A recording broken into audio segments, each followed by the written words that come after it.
Hello, this is Shannon Kleibrink, and you are listening to the Future of Curling Masterclasses presented by Curling Canada with support from the World Curling Federation's Development Assistance Program. In this episode, we explore equity, diversity, and inclusion, what they are and how they are all interconnected. And we learn about bias, privilege, and best practices when working with historically marginalized communities. This masterclass is presented by Andrew Paris. Andrew Paris, him, is a collaborator at Inclusion Incorporated, as well as the coaching lead for equity, diversity, inclusion, and mentorship with the Canadian Sport Institute Atlantic and the founder of the Black Rock Initiative. Andrew is working hard to create opportunities for BIPOC youth to try the sport of curling, while also providing curling clubs with the tools and resources necessary to be a welcoming and inclusive facility to their entire community. Hey folks, what's going on? My name is Andrew Paris, and not only am I a curler, but I'm also an inclusion consultant based in Toronto, Nova Scotia. So let's get into it. We know that the rocks don't discriminate. The ice doesn't discriminate. But sometimes as people, we do discriminate. Often it's unintentional. I don't think curlers are racist. I don't think all curlers are sexist. I don't think all curlers are homophobic. But my job today is to help you move forward in this equity, diversity, and inclusion space in a meaningful way. Simply put, I'm here to help you navigate the WTF of inclusion. Why does this issue matter? Take action and see what you can do about it, and find help through supports and other resources such as myself. Before we get into the nitty-gritty of this presentation, I'd like to acknowledge that our facilities and the work that I do takes place within the traditional territories of the First Nations, Inuit, and Métis people from coast to coast to coast. As a settler, I am thankful to live, work, and play here. As privileged advocates and agents of change, we need to recognize that we all have the responsibility to work towards truth and reconciliation and remain open to consultations, especially with local Indigenous communities, on how we can repair harm and restore balance. But here's the thing with land acknowledgements. They're just merely words, and words alone do not create change. So my first challenge to you is, how do we take the words of a land acknowledgement and put them into action? I encourage you, every time you hear a land acknowledgement, that should follow with an action leading towards a better relationship with our Indigenous friends. So my first challenge to you today is to take a look at the Truth and Reconciliation calls to action specifically related to sport and find out how many of them can we implement within our curling club or curling facility. So what are we going to talk about today? We're going to talk about the difference between non versus anti.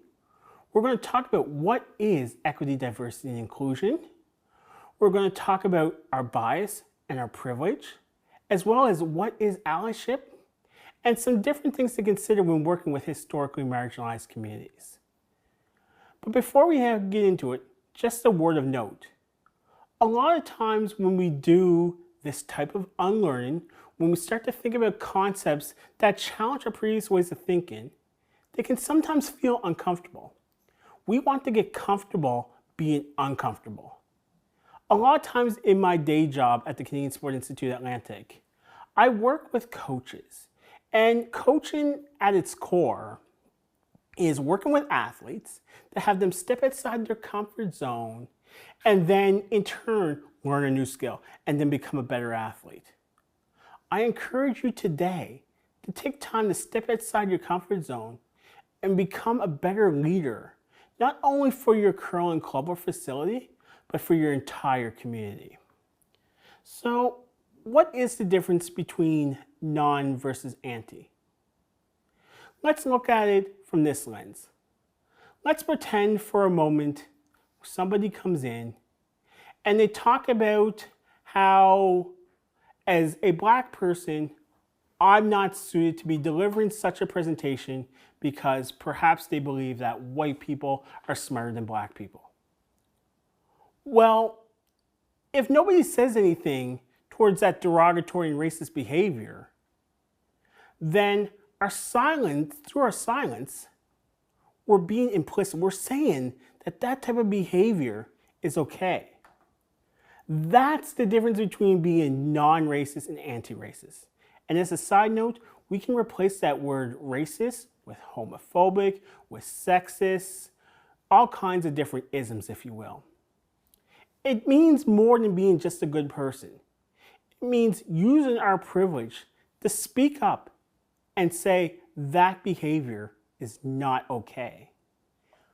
Or perhaps it's showing empathy to the person on the receiving end of the racist or discriminatory behavior. Going up to somebody and asking, I saw what happened, are you okay? That goes a long way towards being anti-racist or anti-homophobic. And once we go from being more than just a good person, once we go to being anti, that's when we can create real change within our current facilities. So that's an important piece to remember right off the top. So my hope today is to give you some tools, give you some resources, give you some opportunity to reflect on your journey from going from non to anti. Before we dive into some learnings, I want you to think for just a moment. Perhaps you're with your friends, perhaps you're alone watching this on your computer. I want you to think back to a moment when you felt included, or perhaps a time you felt excluded. In that moment, how did you feel?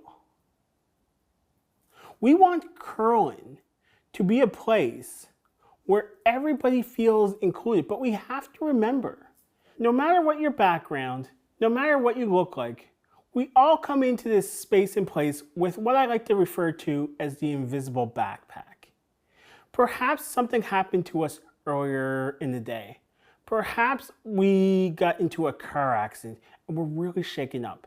Perhaps we were racially profiled when in the grocery store. Perhaps somebody threw a homophobic slur our way.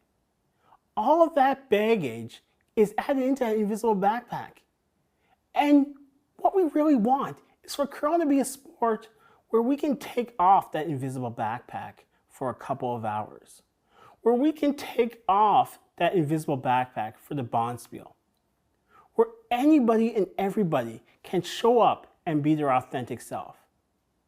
I truly believe that that's what curling can provide. And that's ultimately why I'm talking to you today. My personal why is I started doing this work about 5 years ago to create spaces and places where my biracial son and my bisexual daughter can show up and be their authentic self.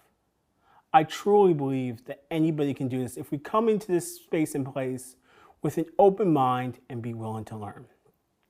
So with that said, let's get into some terminology. Let's start with talking about diversity. So diversity by definition is the practice or quality of including or involving people from a range of different social and ethnic backgrounds and or different genders, sexual orientations, etc., etc. Now, I tend to stay away from dictionary definitions. The only time I look at the dictionary is when I want to toss at my daughter's wedding so she can put a sentence together in school. Here's the thing about diversity though. You can be unintentionally diverse. If we look into spaces and places where we work, perhaps the spaces and places where we go to the grocery store, we have men, we have women, we have short men, we have tall men, we have men and women from different ages. But your local grocery store didn't do anything intentional to be diverse. It's a place you go to get groceries, or it's a place you work. You can be unintentionally diverse. And the thing about being unintentionally diverse is, in the grand scheme of things, that doesn't really count. In my job, I'm often asked from different provincial sport organizations, hey Andrew, I want to make my sport, whether it's hockey, whether it's volleyball, whether it's basketball, I want to make my sport more diverse. But we're asking the wrong question. What you want to do is you want to make your sport more inclusive. So let's get into that. Let's talk about inclusion. Inclusion is the effort and practices in which different groups or individuals having different backgrounds are socially accepted and welcomed. Inclusion is being intentional. Inclusion is the work. So let's think about this a little bit more, for example. Often in our spaces, we have a code of conduct, and within that code of conduct, we talk about perhaps racism and discrimination isn't tolerated. But we don't define either of those terms and we don't talk about why. So perhaps, just as an example, being more inclusive means creating an inclusion statement.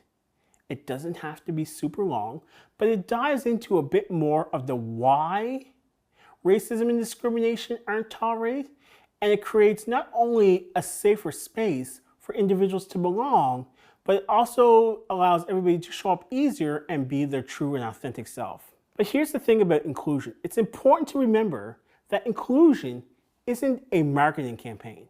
Inclusion isn't about reaching out to that Indigenous community and selling our sport to them. It's not about reaching out to Black Canadians and selling our sport to them. Inclusion is about changing our spaces and places to make them inclusive for everybody, to make sure that everybody feels that sense of belonging. Now, let's talk about equality and equity. As we hop into that, let me tell you a little bit of a story. So, my son has an additional resource provided to him because he's African Nova Scotian. It's called an African Nova Scotian Student Support Worker. One day when he was in grade 5, he came home with a laptop in his backpack. Now, listen, being in grade 5, there's any number of ways that that laptop ended up in his backpack. So I said to him, Elijah, where'd you get that laptop from? And he said, well, my student support worker gave it to me. Still equally confused.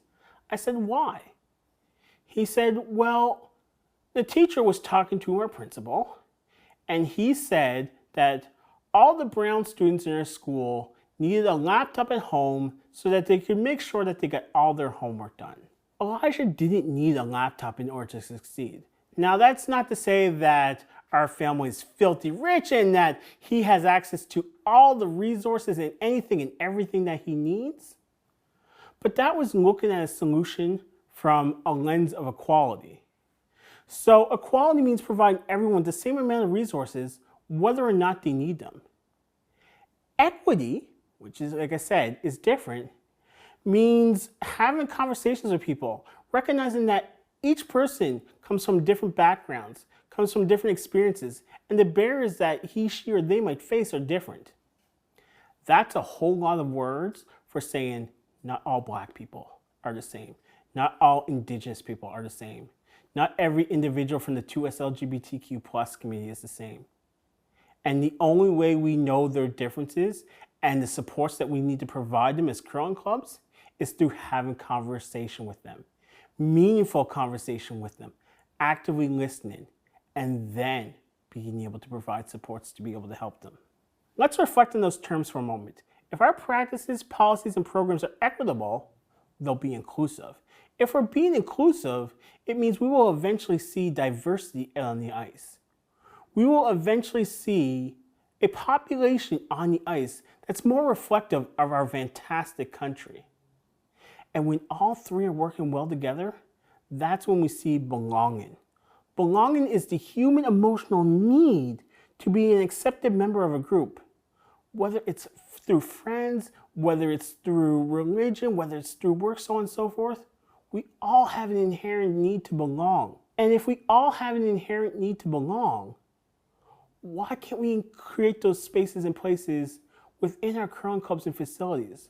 I truly believe that everybody in our country should feel a sense of belonging when they walk into the curling club. Let's even take that a step further. I believe that every Canadian belongs within our curling clubs and facilities. And we need to work together to make that happen. As a Black man, when I refer to historically marginalized communities, oftentimes people think I'm referring to race. However, we need to remember that when we talk about historically marginalized communities or underrepresented communities, it's more than just race. We know that those who have a disability typically have a lesser sport experience than those who don't. We know that those who come from rural environments typically have a lesser sport experience than those who come from urban environments. We know that those who come from the 2S LGBTQ plus community typically have a lesser sport experience than those who are straight. When we talk about underrepresented communities, it's a wide range of people and groups. I encourage you to look up Sylvia Ducksworth's Wheel of Power and Privilege to learn a bit more than that. She does a fantastic job diving into that a bit further. Now we're going to talk about bias and privilege. Before we get into definitions, let me just give you an example of bias. Perhaps you turn on this video, perhaps you're watching, and if I immediately sat down in this chair and said, yo, what's up? We're going to talk about equity, diversity, and inclusion today. Maybe not everybody, but most of you are thinking, I don't know what I signed up for, but I don't think it was this. That's our bias at play. Bias is a tendency to believe that some people, ideas, etc. are better than others, and this usually results in treating people unfairly. So there's all kinds of different biases out there, and I could spend hours and hours and hours talking about those biases, but I really want to dive into two. I want to talk about explicit bias and unconscious bias. So explicit bias refers to the attitudes, beliefs that we have about a person or group on a conscious level. A lot of times these biases can come from a perceived threat. Let me give you an example. My mother is a huge fan of Law and Order. And one of the things that she likes to tell me is back in the day, when Law and Order first came on the air, if there was a black person in the episode, it meant one of two things.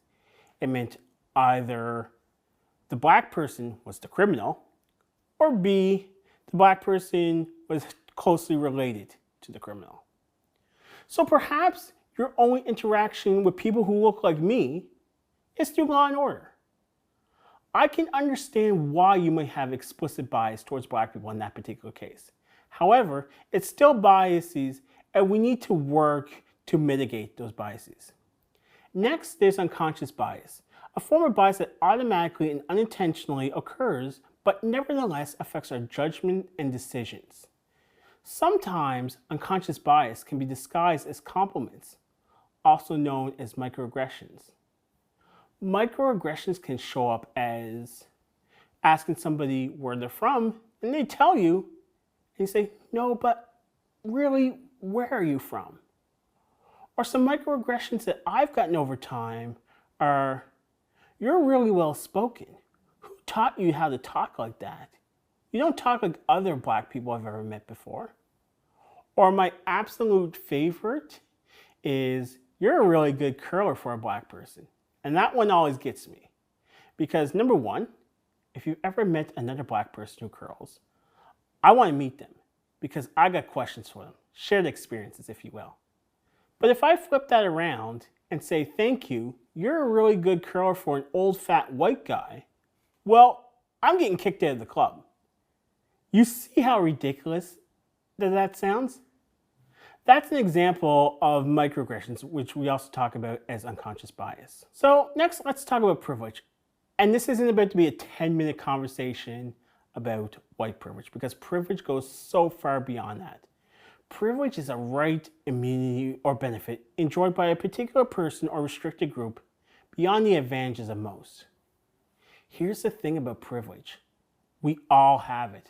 The fact that I can come to you today looking into multiple cameras, looking at notes, wearing my sneakers that my wife swears I overpaid for, that's multiple levels of privilege. I'm not here to say you all have privileges and I don't. So haha. No, it's really not about that. We all have privileges. The thing about our bias and privileges, though, it's not about eliminating them. It's about recognizing them and interrupting them. Back when I worked for Nova Scotia Curling as a technical director, I had the privilege of traveling from coast to coast to coast with our provincial junior teams. And in doing that work, we worked with a mental performance consultant. And one of the things she told us was that those emotions that you feel, perhaps it's when you're in the hack, perhaps it's when you miss a shot, perhaps it's when you're thinking about the strategy of the game. All those nervous emotions, if you can name them, we can come up with a plan on how to deal with them. And I believe the same to be true about our own biases and privileges. If we can name them, if we can take time right now and write them down, we can come up with a plan on how to deal with them. So let's talk about countering our bias and privilege.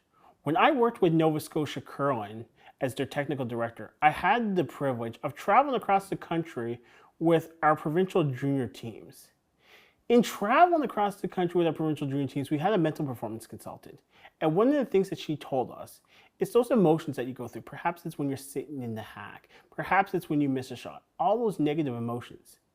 If you can name them, we can come up with a plan on how to deal with them. That's what she would always tell us. And I believe the same to be true about our bias and privileges. So take time right now, perhaps pause this video, and list and name your biases and privileges. Because once you name them, we can come up with a plan on how to deal with them. We must plan with the idea of this plan changing our habits and practices. It's going to feel very uncomfortable at first, but then it will get easier over time. So Maple Leaf Sports and Entertainment, back in the fall of 2001, they started to do land acknowledgements before their games, before Toronto Raptors games and before Toronto Maple Leafs games. And at first, that caused a whole lot of controversy. But let's think about that today. All professional sports teams now do land acknowledgements before their games. Well, maybe not all, but most. So my question to you today is, what are you going to start to do, perhaps it's next season, perhaps it's next week, that a year from now is going to feel like no big deal at all? Let's talk about allyship. Allyship is somebody who advocates on behalf of a marginalized group who's typically not a part of that group. And when I think about allyship, I divide that into two different categories. I think of active allyship and performative allyship. Performative allyship is something that on the surface appears as allyship, but really it's being done with the primary objective to increase someone's social capital. That's just a whole bunch of words for saying it's doing something to make yourself look good. Perhaps you wear an orange t-shirt on National Truth and Reconciliation Day. But if that's all you do to support Indigenous communities, and don't do anything else the other 364 days of the year, that's an example of performative allyship. Now let me be clear. I believe that active allyship can start from a performative space. So perhaps you wear that orange t-shirt and you ask yourself, why is it that we wear an orange t-shirt on this day? And then you learn more about the story behind the orange shirt. And then perhaps that leads to going to our best friend Google and learning more about our Indigenous communities.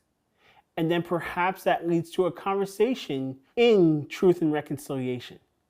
That's how performative allyship can turn to active allyship. Active allyship is someone who actively and intentionally promotes a culture of inclusion. So you might be asking by this point, so what are some actions I can take to be a better ally? Well, first, we need to recognize that this is a lifelong journey. Allyship isn't a degree that you get in university. It's not some golden sticker that you get. It's recognizing that in certain cases, there's some unlearning that we need to do that takes place. It's about willing to act for others in pursuit of ending oppression and creating equality everywhere. Next, we need to intentionally promote a culture of inclusion. Once we learn and educate ourselves, we must take that knowledge and put that into action.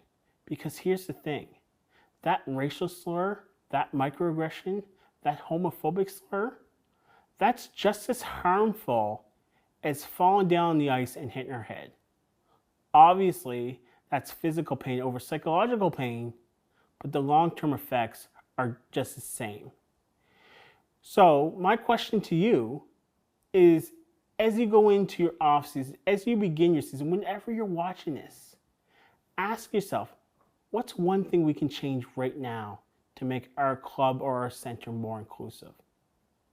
And start there and go from there. Next, when you see racism or discrimination, call it out. We touched on this a little bit earlier. Let the perpetrator know that that joke, that's not a funny joke. Now, this doesn't mean that you need to get into a fist fight with the perpetrator. You obviously don't want to put yourself into harm's way, but perhaps it's reporting to the right authorities that something has taken place. Perhaps it's showing empathy, not sympathy, because those are two different things, but showing empathy to the person on the receiving end. Simply asking, are you okay? I saw what has happened. That's terrible. That goes a long way towards being a better ally. Next, broaden your social groups. Start to connect with people who are unlike you. Step outside your comfort zone. Remember what we talked about earlier. We need to get comfortable being uncomfortable. Listen deeply to others when hearing their stories, when asking them questions. Actively listen. Don't listen to respond, because that's historically what we do as human beings in general. But actively listen. And when we actively listen, that information that we're getting, that story that we're being told, build that in to create spaces and places where everybody can truly be their authentic self. Next, educate yourself. Be proactive rather than reactive. Perhaps it's using our friend Google, like we talked about earlier. Perhaps it's following individuals, thought leaders on social media. Perhaps it's going to the library to pick up some books or going online to listen to an audiobook. Take time to educate yourself. Really step outside your comfort zone. But when we talk about educating ourselves, it's important to remember to not just rely on those from historically marginalized communities to educate ourselves. As a Black person, this is what I do. I educate in this space. I enjoy doing it. But we need to remember, not every Black person, not every Indigenous person, not every queer person wants to have to retell their story over and over again to help your education. It's what I like to refer to as inclusion tax. Perhaps something traumatizing has happened, and the last thing we want to do is to have an individual relive that trauma in order to educate ourselves. And then lastly, we need to accept feedback. So when we talk about accepting feedback, perhaps we use a word or a term that was once okay that is no longer okay. Don't fold your arms and say, well, I've always used that term and I will continue to use that term. No, take this as an opportunity to educate yourself. Take this as an opportunity to apologize and work to do better next time. Listen, we're all going to make mistakes in this space, but it's about learning from that, because it's not only about being a better person. It's not only about being a better ally. It's about creating an even better curling facility. So lastly, let's just wrap up with some different things to consider when working with underrepresented or historically marginalized communities.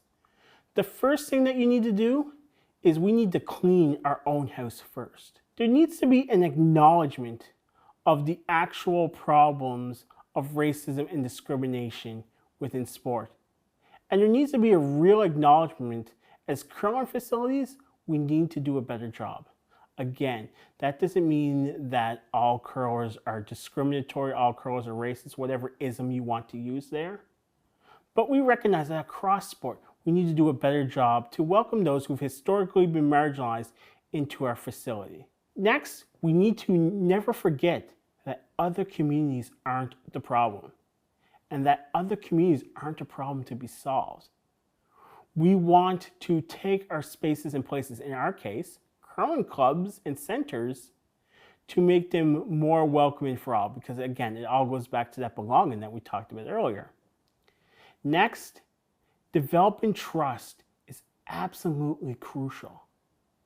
At the end of the day, communities, no matter what community they come from, if they historically have not been in your curling facility, they're not going to go to your curling facility if they don't trust you. And just like anything, whether we're buying a car, whether we're buying or selling a house, there needs to be trust developed there in order to advance forward, or in the case of buying a house, in order to close the sale, if you will.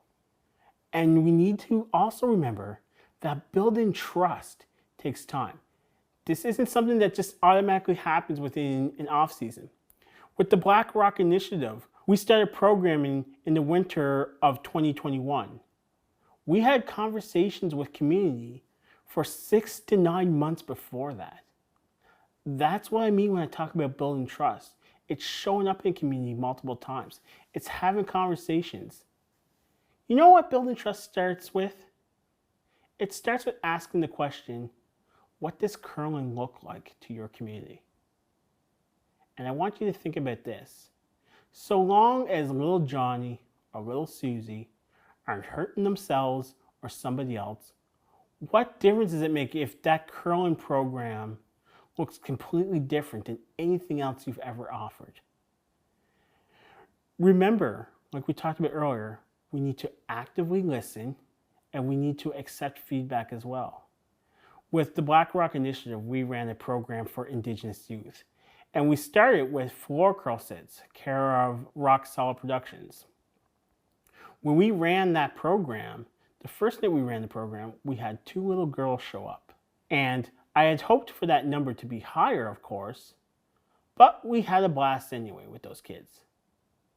Well, when their uncle came to pick them up, he said, "I think what you're doing here is awesome. However, it's a shame that you're having this on the same night as the intro to drumming session next door."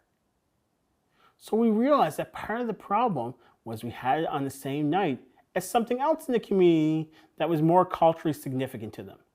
So we changed the date, we changed the time, we took that feedback, and over time our numbers increased. So as I'm getting to the end of my presentation, I want you to take a moment to self-reflect. I want you to take a moment and ask yourself, based on this conversation that we've had today, what's one thing I'm going to start to do? Based on this conversation today, what's one thing you're going to stop doing? And based on this conversation today, what's one thing you're going to continue to do? Because here's the thing about this presentation. I want you to think about it as me giving you a pair of sneakers. You can take those sneakers and you can chuck them in your closet, never to be seen again. Or you can put on those sneakers and perhaps go for a walk. Or you can take those sneakers and go run and train for a marathon. There's 2 things to remember here. Ultimately, what you do with those sneakers, ultimately what you do with those conversations, it's not based on what I've said or done. It's based on what you do. Don't ever forget that there are multiple people out here to help you in these spaces or places. I fully recognize that entering the space can be very scary. But whether it's myself or another inclusion consultant, we are here to help.